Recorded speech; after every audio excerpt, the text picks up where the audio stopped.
वादग्रस्त अधिकारी पूजा खेडकरची IAS मध्ये झालेली निवडच UPSCने आज रद्द केली। पूजाला भविष्यामध्ये कधीही UPSC ची परीक्षा देता येणार नाहीये।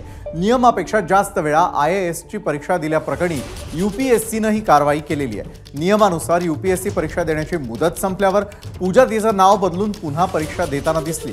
मात्र हे करताना तिने तिच्या आई-वडिलांचं देखील नाव बदललं आणि त्यामुळे तिची चोरी पकडता आली नाही असं UPSC ने आपल्या निवेदनात म्हटलंय। दरम्यान पूजा खेडकरची बातमी सर्वात आधी ABP माझाने दाखवली होती आणि आम्ही ती बातमी लावून धरली। पहिल्या दिवसापासून दररोज आम्ही या बातमीचा पाठपुरावा करत राहिलो आणि त्यामुळे कुठल्याही सरकारी संस्थेला या प्रकरणाकडे दुर्लक्ष करता आलं नाही आणि अखेर आज तिच्यावर कारवाई झाली।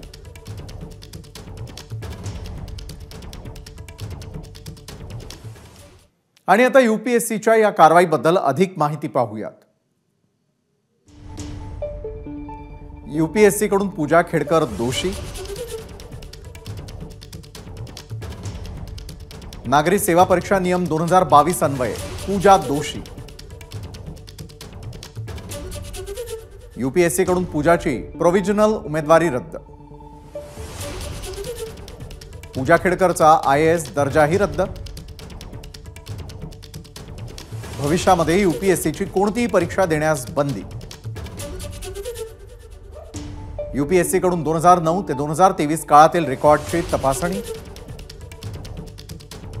UPSC परीक्षा दिलेल्या 15,000 उमेदवारांचं रेकॉर्ड तपासलं। पूजा खेडकर वगळता इतर कुणीही दोषी नाही।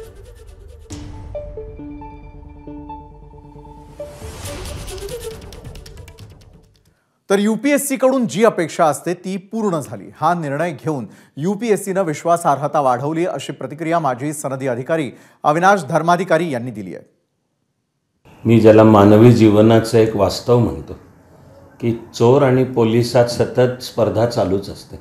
त्यामुळे एका बाजूला ती सिस्टीम व्यवस्था आणि ती सिस्टीम अंमलात आणणाऱ्या व्यक्तींचं चारित्र्य या दोन्ही गोष्टींना महत्त्व आहे आणि आपल्याला मग समाजामध्ये जोपासना करायला हवी ती दोन्हीची झाली तर त्या दोन्हीच्या मेळामधून चांगल्या गोष्टी घडताना आपल्याला दिसतील। हा निर्णय घेऊन UPSCने विश्वासार्हता वाढवली किंवा हा निर्णय घेऊन UPSCने UPSC सारख्या घटनात्मक व्यवस्थेकडून जी अपेक्षा होती ती पूर्ण केली। ABP माझा, उघडा डोळे बघा नीट।